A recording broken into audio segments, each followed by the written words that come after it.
Music Entertainment.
Badan pun tak berharga sesaat ditinggal nyawa.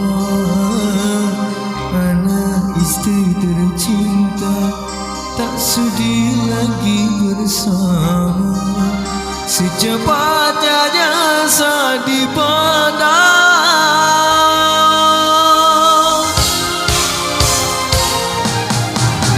secepatnya jasa dipendam, karena tak lagi dibutuhkan.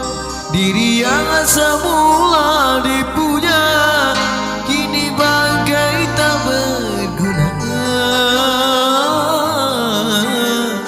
Dari kamar yang indah tak seampun dilamputi, ini harus berpindah terkubur dalam perut bumi.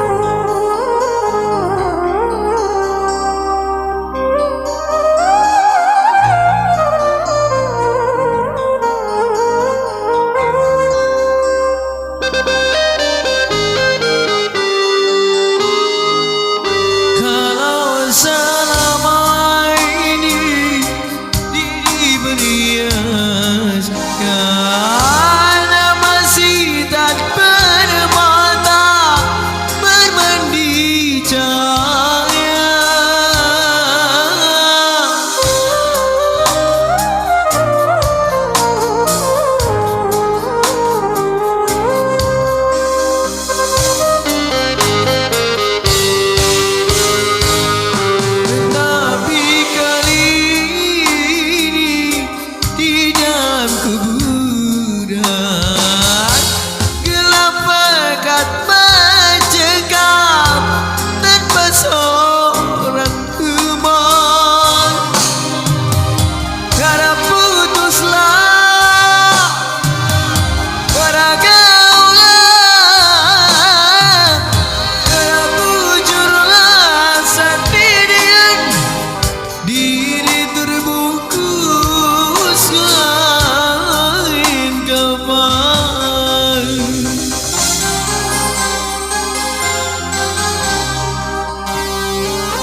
Wajah dan tubuh indah yang dulu dipuja-puja kini tiada lagi orang sudi menyentuhnya. Jadi saat pacar cinta,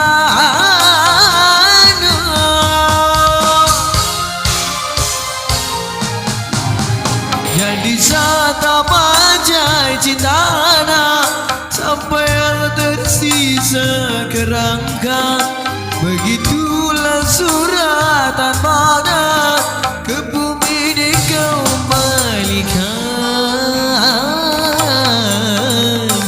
Kebanyakan manusia terlena sehingga lupa